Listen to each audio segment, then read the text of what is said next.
How much should you charge to DJ a wedding? We're going to answer that question today on the Wedding DJ School podcast.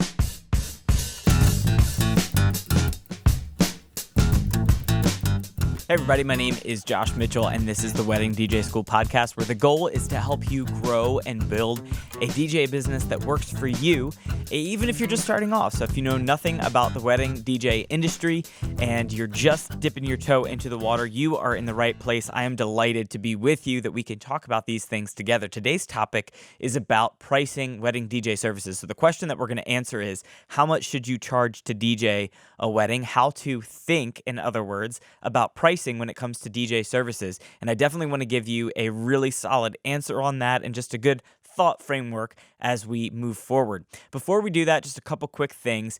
Do want to encourage you to listen to the other episodes of the podcast if you haven't. So in the first episode, we talk about why does a DJ exist? And a lot of that will actually tie into today's content. So that is available at weddingdjschool.com/podcast. You can also search for Wedding DJ School in any of your favorite podcast apps, and you can find it that way as well. Also want to remind you that on every episode, we create an action guide, a PDF, to help you extract all of the best content from the show. And we do that because we believe that when you take information that you hear and you apply it, in other words, when you take what you've learned and then you actually do it, you actually put it to use, that's when information becomes valuable. So I want this podcast to be valuable to you. I don't want it to be like the other ones where you maybe just listen to something and then, you forget it in a week or so. I want you really to be able to extract this information and use it in your life, and hopefully so that you can make money off of this. So you can do that by texting in. You can text Wedding DJ to 44222. We'll ask for your email address and then send you over the links to the PDFs. The other way to do it is you can go to weddingdjschool.com/podcast, select today's episode, and you can get the PDF that way. So let's go to today's topic, which is all about pricing wedding DJ services. Now, I want to just say a blanket statement as we get started. There is no real definitive answer on this. I want to actually expose you to a couple different ways of thinking when it comes to pricing, and then you can choose, you can be the decider of how you actually want to implement that in your own life or business. But there's a lot of people out there that will just say, oh, it's this way or it's this way. A lot of this either or type thinking. And I really do want to present a multitude of opportunities or a couple different options for you to think through, and then you can make the decision on which one works best for you. So particularly as you just get started DJing weddings, I'm going to give you a price point in your early days. So if you are in the early days, meaning that you've DJed less than 12 weddings, I'd recommend charging around $500, give or take $100. So around that $500 mark is a really good place to start as a wedding DJ. Now, if you're a seasoned DJ and you're looking back on your career and you're even thinking right now as you listen to this, $500 is not enough.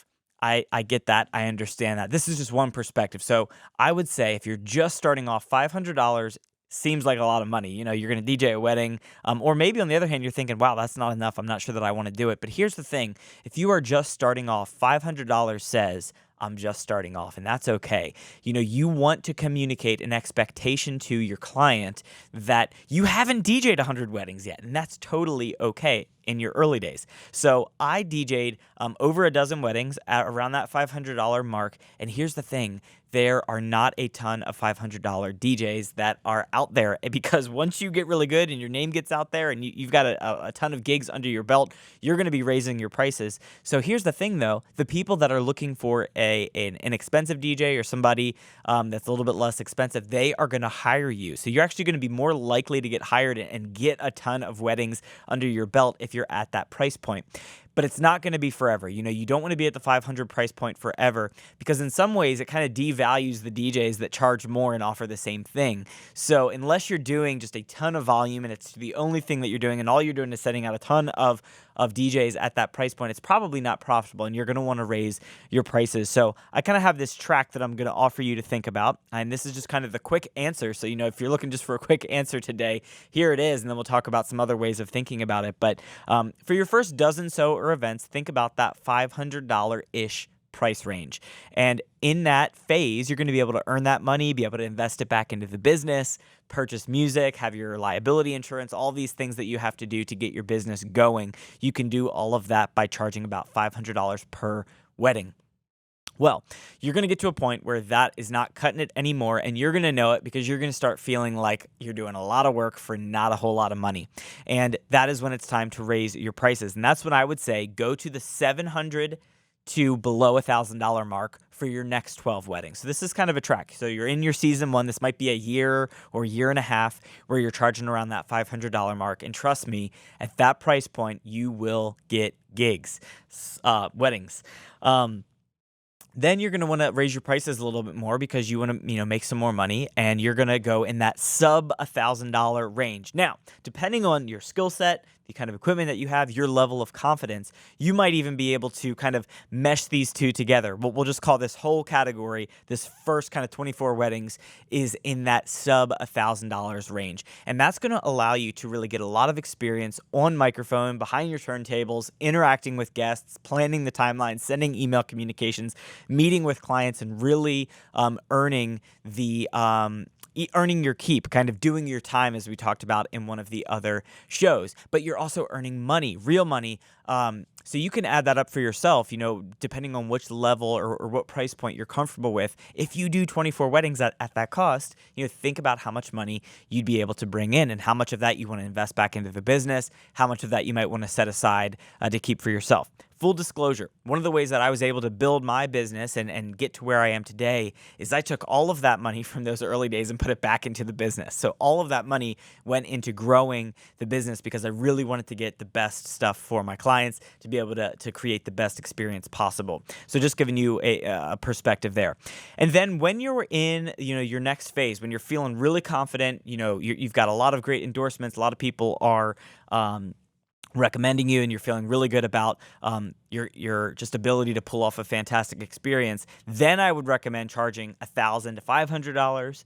And then again, when you're feeling like that phase is kind of coming to a close, it might only be 12 more weddings after that. Then you can go to that $1,500 to $2,000 range, and that's where I'm at right now. So just personally, full disclosure, I'm in that $1,500 to $2,000 range, and I'm enjoying it.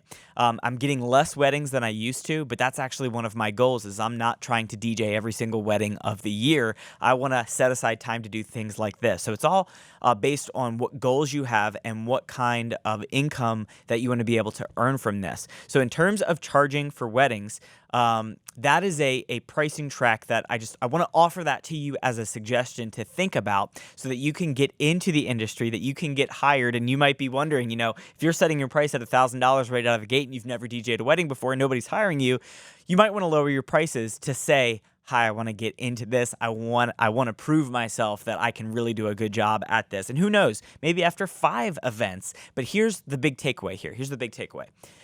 You want to have a track. You want to have a system or a process by which you increase your prices. In other words, you don't just want to say, my prices are going to be this forever. You need to have an expectation both for yourself and for other clients that your pricing isn't going to be the same forever.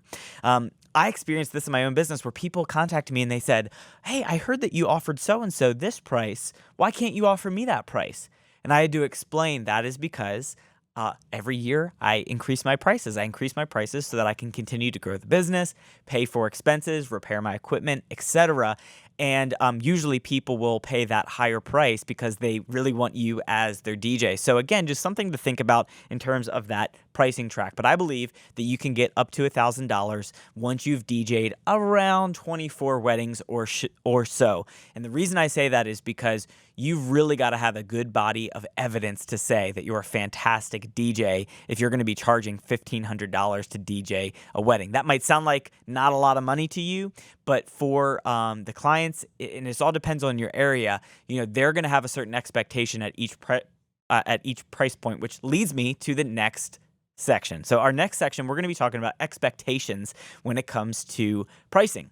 Okay, so over the years, I've discovered that there are really 2 types of approaches in thinking about pricing. The first one I'm going to call equipment pricing, and the other one I'm going to call experience pricing.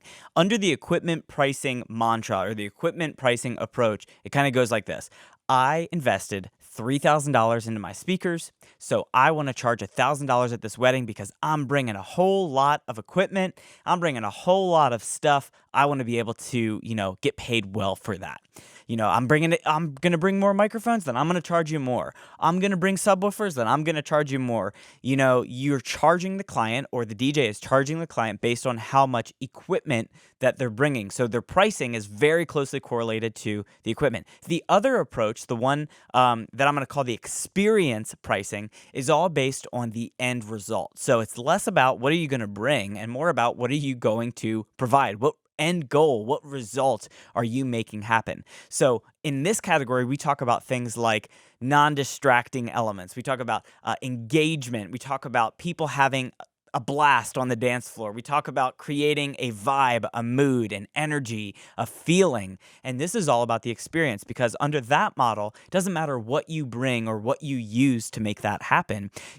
People are able to create an experience without any equipment. There's some entertainers that are able to entertain without anything that plugs into electric. So a DJ might bring speakers, they might bring expensive microphones and all kinds of things to pull off the event, but at the end of the day, what are you really being paid for?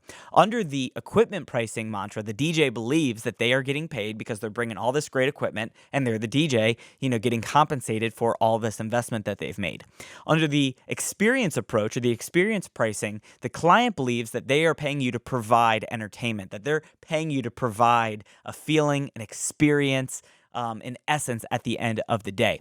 Now, I lean personally more in the experience realm. And the reason for that is sometimes I bring my expensive speakers. Sometimes I bring, the ones that cost a little bit less money, because it doesn't really matter what equipment you use. It doesn't matter if you use a pair of $200 speakers or if you use a pair of $10,000 speakers. It doesn't matter if you use equipment that already exists at the wedding or if you are bringing all the equipment yourself and running it off of a generator, because what it's about at the end of the day is the end result that you provide. So one of the questions that I want to ask you as you are getting started is, how do you want to price your services? Do you want to price your services based on the equipment that you provide, or do you want to price your services based on the end result that you're providing?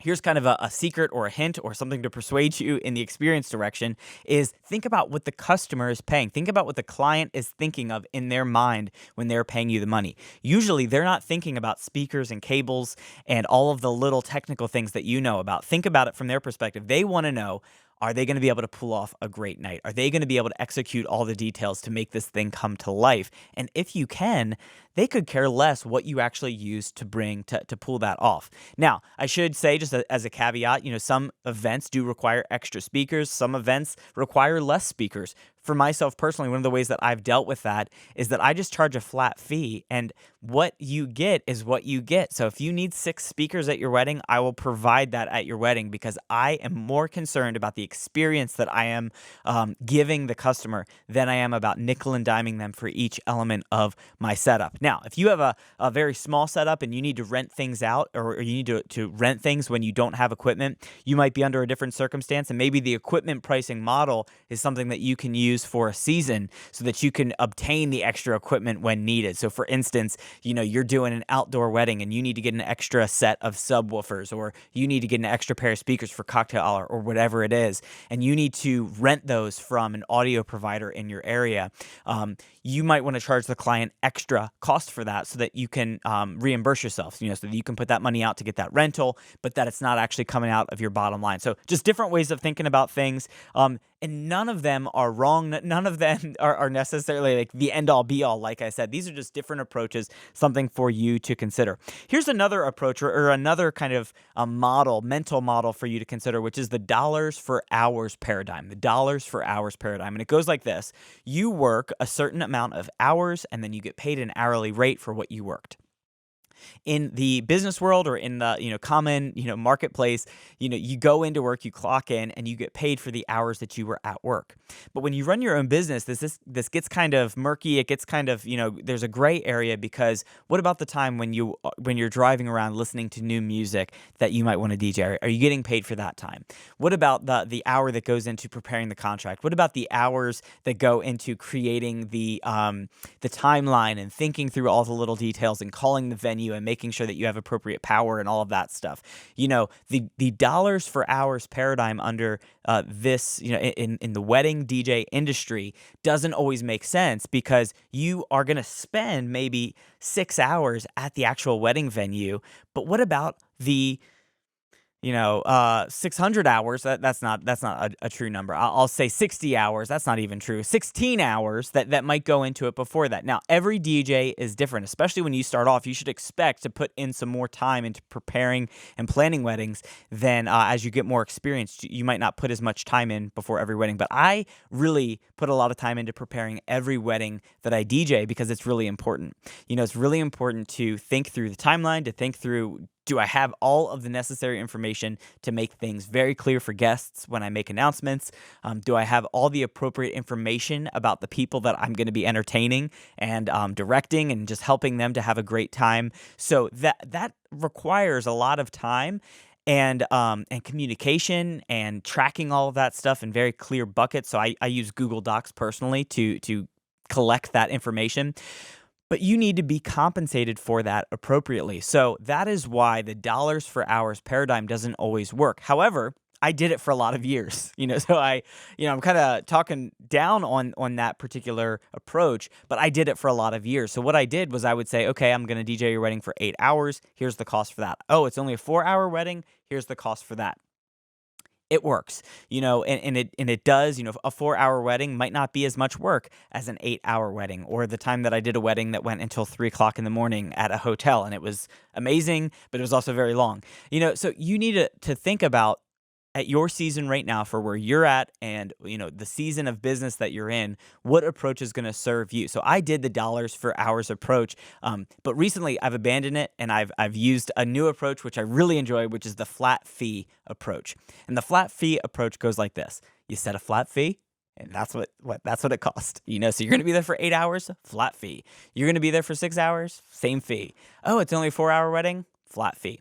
Now, I do break it up into a couple different flat fees. So I have a ceremony flat fee, and then a ceremony plus cocktail plus reception flat fee, and then just a reception flat fee. So that way it's easy. If somebody needs me for each of those, we can divvy it out that way, and it makes it kind of simple. And in a way, it still kind of does separate it in terms of hours, but that fee encompasses all of the planning, all of the preparation and the equipment. All of that is baked in to that flat fee, and it makes it very obvious that what you're paying for is the end result, not just all the equipment, and not just the hours that are there on the day of. It's the travel, it's all the mental thinking that goes into it. So you definitely want to have your pricing in that just have that mindset of thinking about really all of the energy and all of the time that goes into preparing.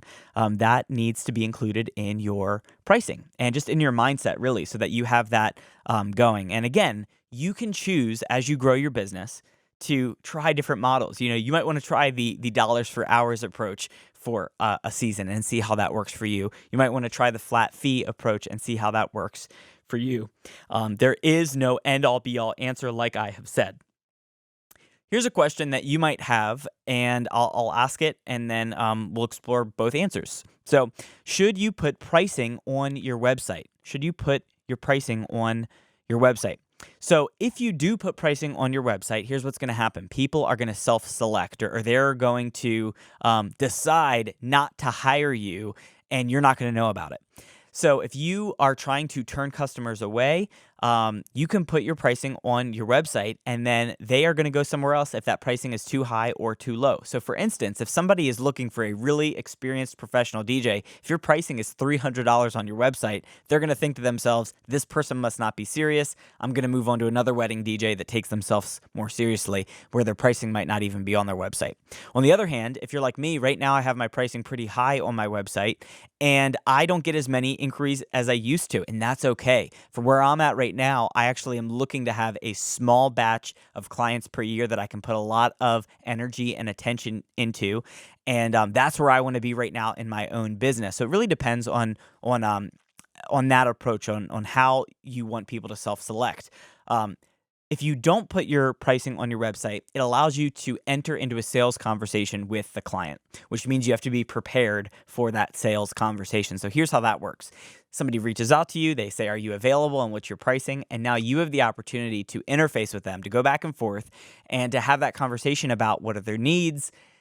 Can you meet their needs? And then here's the pricing. Now, that can be very, put a lot of energy into that. That can be very draining and time consuming if you don't have a clear sense of what you're able to do right now and what your pricing is. So, if you put a flat fee on your site, you're going to get the clients reaching out to you that do want to hire you and do really want, your services and that probably agree with that pricing. So just two different ways to think about it. And I would encourage you to experiment. See if it works for you to put your pricing on your website and see what kind of traction that you get. And then you can also try it without having your pricing. Both work. At the end of the day, both approaches work. You can choose to put the pricing or you cannot choose to put your pricing. At the end of the day, it really depends on your season and how you really want your business to go. If you want the kind of clients that self-select, put your pricing on your website. On the other hand, if you are looking to engage in sales conversations and you're good at persuading people and you can talk about what you can provide and that kind of thing, then make it really easy for people to get in touch with you. You might want to look into getting that kind of chat bubble on your website so that they can send you a message and maybe it forwards to your phone and you can get back to them quickly. There's stuff out there like Intercom, I think, is one of the service providers, and there's other services that are like that available where you can have that chat bubble on your website. Or you can also just give out your phone number if you're comfortable with that, and you can text back and forth with people to have that sales conversation. But both options work and both options can be successful. So there is no end all be all answer for that. And then just one last thought as we close up here today. It's that each price point has a corresponding client. Each price point has a corresponding client. So a lot of people think that pricing is all about the DJ, that pricing is all about what value that you're bringing to the table. But there's another side of it, and that is the pricing says something about who the client is. The pricing says something about their values, their beliefs, what kind of things that they enjoy. And when they look at a price, they immediately think, okay, I identify with that price or I don't identify with that price. So that's something to keep in mind. And we talked about this in the episode about the free DJ. There are people that pay $20 for one pencil. And that's because they believe that that pencil is worth $20. They're the kind of person that likes a $20 pencil. There's other kind of people that think pencils are worthless. Why would you use a pencil in a digital age? That is not money worth spending. Are either of those people wrong? No. Both of them in their right minds, both of them in their own perspective are correct in thinking what they think. And that's what we have to understand about sales. That's what we have to understand about pricing.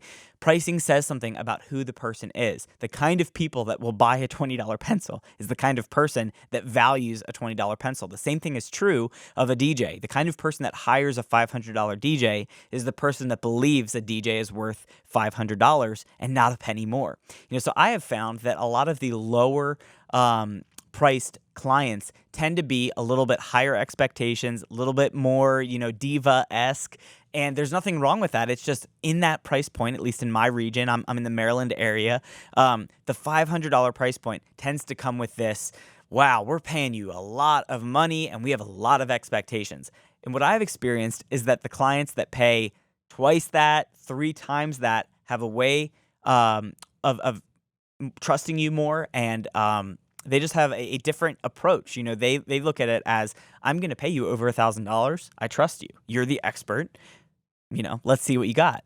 So the price determines what kind of client you're going to get. So if you want to have better clients, change your pricing. There's an article on my website that you can find at weddingdjschool.com that goes into more detail about that. And I'd love to have, we can talk more about that if you're curious about that topic of conversation. But just something to think about. Each price point has a corresponding client. All right, so that does it for today's episode of the Wedding DJ School podcast. If you want to take the information that you've heard today and put it to use, you should download the PDF guide over at weddingdjschool.com/podcast. You can get that by selecting on today's episode. It is number 5, how much should you charge to DJ a wedding? And you can also find that by texting Wedding DJ, one word, Wedding DJ, to 44222. We'll ask for your email address and get it over to you that way. Again, if you enjoyed this show, if you would pass it along to somebody that needs to hear it, or maybe there's a friend that might be interested in this as well, it would mean the world to me if you shared this with somebody. And of course, if you're able to give a rating in iTunes, that always helps, or I think they call it Apple Podcasts these days. That helps a whole lot to make sure that we can get recognized. So I appreciate you for listening. I look forward to seeing you in our next episode. Have a fantastic week. We'll see you next time.